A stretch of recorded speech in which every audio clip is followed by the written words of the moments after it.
Hi friends, welcome to serial அரங்கம். Serial அரங்கம் சேனலுக்கு உங்கள் எல்லாரையும் அன்போடு வரவேற்கிறேன். ஆனால் இருந்தாலும் மதிக்கு இந்த மாதிரி ஒரு விஷயம் வந்து நடந்திருக்கக்கூடாது. அந்த மாதிரி நம்ம வந்து பதற மாதிரியான ஒரு விஷயம் தான் நடந்திருக்கு. என்னன்னு சொல்லிட்டு பார்த்துடலாமா? இன்னைக்கு ஜூலை 14ஆம் தேதி செவ்வாய்க்கிழமை. அழகே அழகு சீரியலில் என்ன நடக்குதுன்னு சொல்லிட்டு பார்க்கலாம். நம்ம வந்து ஒரு விஷயத்துக்காக எதிர்பார்த்துட்டு அதுக்காக ஒரு சந்தோஷமான மனநிலையில் வந்து இருப்போம். ஆனால் அதற்கு நேர்மாறாக ஒரு விஷயம் வந்து நடக்கும்போது நம்ம ரொம்பவே தான் உடஞ்சி போயிடுவோம் இல்லையா? அந்த மாதிரியான ஒரு இன்சிடென்ட் தான் தன்னோட கனவு, ஆசை, லட்சியம் எல்லாமே இந்த மாதிரி ஒரே நாளில் மாறும்னு சொல்லிட்டு மதி வந்து நினைக்கவே இல்லை. இப்போ பார்த்தீங்கன்னா கிளாஸ் ரூமில் வந்து வகுப்பு நடத்திட்டு இருக்காங்க, பாடம் நடத்திட்டு இருக்காங்க மதி. அப்போ வந்து ஸ்டூடெண்ட்ஸ் எல்லாருமே வகுப்பு முடிஞ்சதுமே மதி வந்து மீண்டும் நாளைக்கு பார்க்கலாம் அப்படின்னு சொல்கிறாங்க.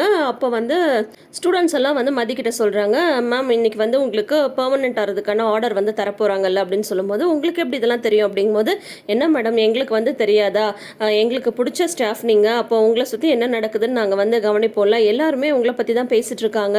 இன்றைக்கி வந்து உங்களுக்கு பர்மனெண்ட் ஆகிறதுக்கான ஆர்டர் கொடுத்துருவாங்கன்னு சொல்லிட்டு நாங்களுமே அதுக்காக சின்னதாக செலிப்ரேஷன்லாம் வந்து வச்சுருக்கோம், கேக் கட்டிங்லாம் பிளான் பண்ணியிருக்கோம் அப்படின்னது. ஐயோ அதெல்லாம் ஒன்றும் வேண்டாம், முதல்ல ஆர்டர் கைக்கு வரட்டும் அப்படின்னு சொல்லும்போது, கண்டிப்பாக அவங்கள தவிர வேறு யார் எலிஜிபிள் கேண்டிடேட் இருக்காங்க, அதனால கண்டிப்பாக உங்களுக்கு அந்த ஆர்டர் கிடைக்குன்ற மாதிரி பசங்களாம் ரொம்ப ஈகராக வந்து பேசிகிட்டு இருக்காங்க. மதினாவே அங்கே இருக்கிற பசங்களுக்கு எல்லாருக்கும் ரொம்ப பிடிக்கும் இல்லையா? அதனால அவங்க வந்து ரொம்ப ஃப்ரெண்ட்லியான மேமாக இருக்கிறதுனால ஸ்டூடெண்ட்ஸ்க்கு எல்லாருக்கும் ரொம்பவே பிடிச்சிருக்கு. அதுக்கப்புறம் வந்து பார்த்தா ஸ்டாஃப் ரூம் வந்து வராங்க. மதி இன்னைக்கு தானே உங்களுக்கு வந்து ஆர்டர் வரப்போகுது அப்படின்னதும், ஆமாம் அதுக்கு தான் வந்து எக்ஸ்பெக்ட் பண்ணிட்டுருக்கேன், பார்க்கலாம் அப்படிங்கும்போது, பார்க்கலாம் என்ன பார்க்கலாம், கண்டிப்பாக உங்களுக்கு கிடைக்கும், எங்களுக்குமே ட்ரீட் தரணும் அப்படின்ற மாதிரி கூட இருக்கிற கொலீக்ஸ்லாம் வந்து சொல்கிறாங்க. அந்த நேரம் பார்த்து ஒரு ஸ்டாஃப் வந்து கரஸ்பாண்டன்ட் வர சொல்கிறாங்க அப்படின்னதும் மதிக்கு ரொம்ப ஹாப்பியாகிடுது. போயிட்டு வா மதி, போயிட்டு வா, குட் நியூஸோட வா அப்படின்னு சொல்கிறாங்க. இவங்களுமே சந்தோஷமாக கரஸ்பாண்டனோட ரூமுக்கு வந்து போகிறாங்க. அங்கே வந்து மதியை வாங்க அப்படின்னு சொல்லிட்டு உட்காருங்க அப்படின்றாங்க. மதியமே வந்து தேங்க்யூ சொல்லிட்டு உட்காராங்க. அப்போ அவங்க கையில் வந்து ஒரு லெட்டர் கொடுக்குறாங்க. அது வந்து மதிக்கு வந்து பெர்மனெண்ட் ஆகிறதுக்கான ஆர்டராக இருக்கும் அப்படின்ற மாதிரி மதி வந்து நினைக்கும் போது, இவர் கரஸ்பாண்டன்ட் சொல்கிறாங்க, இது வந்து என்னோட தனிப்பட்ட முடிவு கிடையாதுமா, எந்த ஒரு முடிவு எடுக்கிறதா இருந்தாலும் போர்ட் ஆஃப் டைரக்டர்ஸ் என்ன சொல்கிறாங்களோ அது எல்லாத்தையும் நாங்கள் மனசில் வச்சு தான் எடுக்க முடியும். இது வந்து நீங்கள் பர்மனெண்ட் ஆகிறதுக்கான ஆர்டர் வந்து கிடையாது. எவ்வளோ தூரம் வந்து நாங்கள் டிஸ்கஸ் பண்ணதுக்கப்புறமும் உங்களை வந்து கண்டினியூ பண்ண வைக்கலாம் அப்படின்ற ஐடியா வந்து எல்லாம் வேணாம் அப்படின்ற மாதிரி வந்து மறுத்துட்டாங்க. இப்போ உங்கள் கையில் இருக்கிறதுக்கு வந்து நீங்கள் ரிலீவ் ஆகிறதுக்கான ஆர்டர் தான், அதனால நீங்கள் நாளையிலேருந்து நீங்கள் வந்து வேலைக்கு வர வேண்டாம் அப்படின்னு சொல்கிறாங்க. பயங்கரமாக ஷாக் ஆயிடுறாங்க மதி.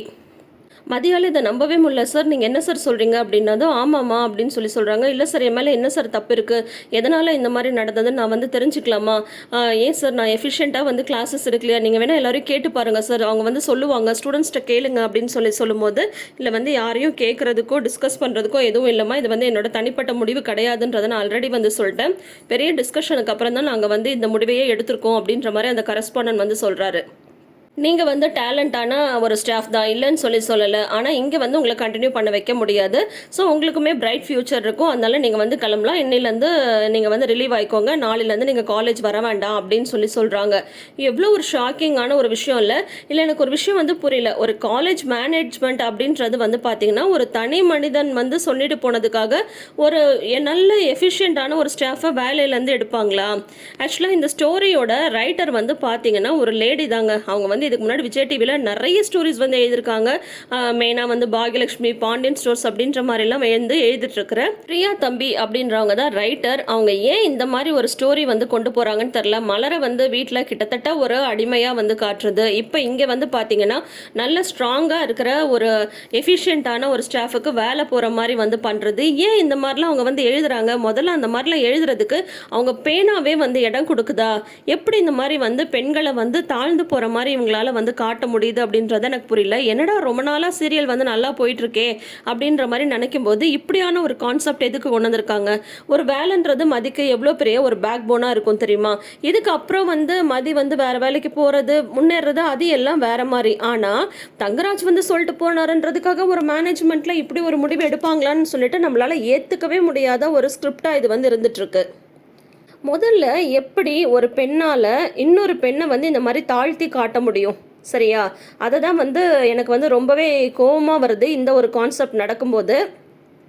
மாமனார் மாமியார் என்ன சொன்னாலும் தாழ்ந்து போகிற மாதிரியான ஒரு கேரக்டர் தான் வந்து மலரை காட்டுறாங்க. அதே மாதிரி இங்கே வந்து பார்த்தீங்கன்னா தங்கராஜ் வந்து சொல்லிட்டு போனால் மதியை வேலையை விட்டு தூக்குறாங்க. ரேவதியை கிட்டத்தட்ட வந்து வீட்டில் வந்து ஒரு நடமாடும் பொம்மை மாதிரி வச்சுட்ருக்காரு தங்கராஜ். இது மூலியமாலே இவங்க வந்து என்ன சொல்ல வராங்க அப்படின்றது தான் இப்போ எனக்கு வந்து புரியவே இல்லை. இப்போ பார்த்தா மதி வந்து அப்படியே உடஞ்சி போய் உக்காந்துட்ருக்காங்க. ஸ்டாஃப் ரூமுக்கு வந்து வரும்போது வந்து பார்த்தா என்னாச்சு மதி ஆர்டர் கிடச்சிருச்சுங்கும் போது வந்து அழ ஆரம்பிச்சிடுறாங்க. என்னாச்சு அப்படிங்கும்போது இல்லை என்னை வந்து ரிலீவ் ஆக சொல்லிட்டாங்க, எனக்கு வந்து இனிமேல் இங்கே வேலை கிடையாது அப்படின்ற மாதிரி சொல்கிறாங்க. ஐயோ நாங்கள் இதை எக்ஸ்பெக்ட் பண்ணவே இல்லைம்மா, உனக்கு வந்து பர்மனெண்ட் ஆகிறதுக்கான ஆர்டர் கிடைக்குன்ற மாதிரி தான் நாங்கள் வந்து நினச்சிட்டு இருந்தோம், நீ என்னம்மா இப்படி சொல்கிற அப்படின்ற மாதிரி கூட இருக்கிற ஸ்டாஃப்லாம் தேத்துறாங்க. அதுக்கப்புறம் இவங்க தனியாக வந்து உட்காந்துட்ருக்காங்க. அப்போ பார்த்தா வாட்ஸ்அப்பில் மெசேஜ் வருது. என்னன்னு சொல்லிட்டு பார்த்தா ரேவதி, மலர், மதி இவங்க 3 பேர் இருக்கிற மாதிரியான ஒரு வாட்ஸ்அப் குரூப்பை வந்து ரேவதி கிரியேட் பண்ணியிருக்காங்க. அதில் வந்து ரேவதி சொல்கிறாங்க, இதுக்கு முன்னாடி நானும் அண்ணியும் தான் இருப்போம், அடிக்கடி ஃபோன் பண்ணி பேசிப்போம், இப்போ மதியம் இருக்கிறதுனால தான் இந்த குரூப்பு அப்படின்னு சொல்லும்போது நானே இந்த மாதிரி ஒரு குரூப் ஸ்டார்ட் பண்ணணுன்னு தான் நினச்சிட்டு இருந்தேன் ரேவதி அப்படின்னு சொல்லிட்டு இவங்கெல்லாம் ஹாப்பியாக பேசிகிட்டு இருக்காங்க. நீ என்ன பண்ணுற, நான் என்ன பண்ணுறேன்னு கேட்கும்போது நான் என்ன வீட்டு வேலை செஞ்சுட்ருக்கேன், நான் வந்து துணி மடிச்சிட்ருக்கேன் அப்படின்லாம் வந்து பேசிகிட்டு இருக்காங்க. பரவாயில்ல, நம்மள மாதிரி மதி வந்து இல்லை, மதி வந்து ஜாலியாக வேலைக்கு போயிருக்கா, ஒருத்தையாவது வேலைக்கு போகிறாளே அது வரைக்கும் சந்தோஷம் அப்படின்னு வந்து சொல்லிட்டு இருக்கும்போது என்ன மதி நீ எதுவுமே பேச மாட்டேன்ற அப்படின்ற மாதிரி எல்லாமே வாய்ஸ் மெசேஜ் தான் அனுப்பிட்டு இருக்காங்க. மதி வந்து ஏதாவது கிளாஸில் இருப்பா, அவள் எப்படி இதெல்லாம் வந்து கேட்டிருக்க முடியும் அப்படின்னு சொல்லிட்டு மலர் வந்து சொல்லும் போது இல்லை நான் வந்து பார்த்துட்டேன், மதி வந்து எல்லாத்தையுமே கேட்டுட்டு தான் இருக்கா, ஆனால் ஏன் ரிப்ளை பண்ண மாட்டேன்றான்னு தான் தெரில, என்னாச்சு மதி அப்படின்னு சொல்லும்போது உடனே மதி வந்து பேசுகிறாங்க. இந்த மாதிரி இப்போது பேசக்கூடிய சூழ்நிலையில் நான் வந்து இல்லை, எனக்கு வந்து வேலை வந்து போயிடுச்சு, என்னை வந்து ஜாப்லேருந்து ரிலீவ் பண்ணிட்டாங்க அப்படின்ட்டு அழுதுகிட்டே வந்து மதி வந்து வாய்ஸ் மெசேஜ் அனுப்புகிறாங்க. அதை கேட்டுட்டு பதறி போகிறாங்க. ரேவதியும் மலரும் மாற்றி மாற்றி மதிக்கு ஃபோன் எடுக்கிறாங்க. மதி வந்து ஃபோன் எடுக்கிறதில்ல. ஏன் மதி ஃபோன் எடு அப்படிங்கும்போது இல்லை இப்போ ஃபோன் எடுக்கிற சூழ்நிலையில் நான் இல்லை அப்படின்ட்டு ரொம்பவே அவங்க கதறி அவங்க வந்து அழறாங்க. உடனே வந்து பார்த்தா இவங்க 2 பேருக்கும் கஷ்டமாக போயிடுது. உடனே மலர் வந்து என்ன பண்ணிடுறாங்க, சுரேஷ்க்கு வந்து கால் பண்ணுறாங்க. சுரேஷ்க்கு வந்து கால் பண்ணி இந்த மாதிரி நீ வந்து மதி இப்பயே போய் பாரு அப்படின்னா நான் எதுக்கு அவளை போய் பார்க்கணும் அப்படின்னு சொல்கிறாங்க. இல்லைடா இந்த மாதிரி வந்து மதிக்கு வந்து ஜாப் வந்து போயிடுச்சாமா, எப்படியும் இன்றைக்கி வந்து பர்மனெண்ட் ஆகிறதுக்கான ஆர்டர் கொடுத்துருவாங்கன்னு காலையில் கூட அவள் வந்து சொல்லிட்டு தான் வந்து காலேஜ்க்கு வந்து போனான். ஆனால் ஏன் இந்த மாதிரி ஆச்சுன்னு சொல்லிட்டு தெரியல, அவள் ரொம்ப வந்து அப்படியே கலங்கி போய் பேசுகிறா, எனக்கு வந்து ரொம்ப கஷ்டமாக இருக்குது, நீ ஒன்று பண்ணு, மதி வந்து அங்கே தனியாக இருக்க வேண்டாம், நீ இப்பயே வந்து அவளை வீட்டுக்கு கூட்டிகிட்டு வந்து இங்கே விட்டுரு, நான் பார்த்துக்கிறேன் அப்படின்ற மாதிரி வந்து சொல்கிறாங்க. சுரேஷ் வந்து எதுவுமே பதிலே வந்து பேசலை, அப்படியே அமைதியாக இருக்கார். இது எல்லாத்துக்கும் காரணம் வேறு யார், உங்கள் தங்க மாமா தங்கராஜ் தான். சுரேஷ்ட இந்த விஷயத்த வந்து தங்கராஜ் டிஸ்கஸ் பண்ணாரு. அப்பயே சுரேஷ் என்ன சொல்லிருக்கணும், அதெல்லாம் வேணாமாம்மா, அவளுக்கு வேலை போகிறதுனால நான் வந்து அவளை புரிஞ்சுக்கணும் அப்படின்றதெல்லாம் கிடையாது, வேலைன்றது ஒரு பொண்ணுக்கு ரொம்ப ரொம்ப முக்கியம் அப்படின்னு சொல்லியிருக்கணும். இத்தனைக்கும் வந்து பார்த்தீங்கன்னா அவர் வந்து கவர்மெண்ட்டில் வேலை பார்க்குறாரு, பெண்களை வந்து பாதுகாக்கிற ஒரு பொசிஷனில் வந்து அவர் வந்து இருக்காரு. இந்த மாதிரியான அவர் மாமா சொன்னாருன்றதுக்காக அமைதியாக வந்திருக்கலாமா, அன்றைக்கே சுரேஷ் வந்து மறுத்து பேசியிருக்கணும். மறுத்து பேசாததே பெரிய தப்பு தான். இப்போ வந்து பார்த்தா தங்கராஜ் வந்து அவர் நினச்சதை நடத்தி காட்டிட்டாரு. பொண்ணுங்கன்னா வீட்டில் தான் இருக்கணும், புருஷன் சொல்ல தட்டாமல் நடக்கணும், அப்படியே வள்ளுவனுக்கு ஏற்ற வாசகையாக இருக்கணும் அப்படின்றதெல்லாம் எந்த காலத்து கான்செப்ட்னு சொல்லிட்டு தெரியல. கணவன் பேச்சை பொண்ணுங்க மனைவி கேட்குறதோட மட்டும் இல்லை, மனைவி சொல்கிறத கணவனும் கேட்கணும். கணவன் எப்படி மரியாதை வந்து எதிர்பார்க்குறாரோ அதே மாதிரி மனைவிக்கும் கணவன் வந்து மரியாதை கொடுக்கணும். சரிசமம்னு நம்ம வந்து வார்த்தையில் சொன்னால் மட்டும் போதாது, அந்த சரிசமத்துக்கு உண்டான மரியாதை வந்து எப்போவுமே பெண்களுக்கு வந்து கொடுக்கணும். பிரியா தம்பி அவங்க கிட்ட இருந்து இப்படி ஒரு பிற்போக்கான கதையை வந்து நிஜமாக நான் எதிர்பார்க்கவே இல்லை. ஆனால் கதையை கூடி சீக்கிரம் மாற்றியே ஆகணும். இல்லைன்ற மாதிரி இருந்தாலும் இந்த சீரியலை சீக்கிரமாக முடிச்சிடுங்க. இதே மாதிரி கொண்டு போகிற மாதிரி இருந்தால் இது மாதிரி இருக்கிற ஒரு சீரியலை பார்க்க எந்த ஒரு லேடிஸுமே வந்து விரும்ப மாட்டாங்க.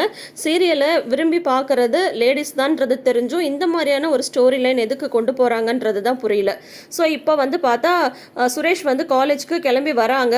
அதோட வந்து பார்த்தா அங்கே இருக்கிற ஸ்டாஃப்ஸு ஸ்டூடெண்ட்ஸ் எல்லாருமே வந்து நாங்கள் வேணால் ப்ரொட்டஸ்ட் பண்ணுறோம் அப்படின்ற மாதிரி சொல்கிறாங்க. அதெல்லாம் வேண்டாம், ப்ரொட்டஸ்ட் எல்லாம் பண்ணுறது ரொம்ப தப்பு, இது வந்து இதோட முடிய போகிறது கிடையாது, நீங்கள் எப்போ வேணால் வந்து எனக்கு கால் பண்ணலாம், பேசலாம், நம்ம காலேஜில் தானே பார்க்க முடியாது, வெளியில் பார்க்கலாம் அப்படின்ற மாதிரிலாம் மதி வந்து அழுதுகிட்டே பேசிகிட்டு இருக்காங்க.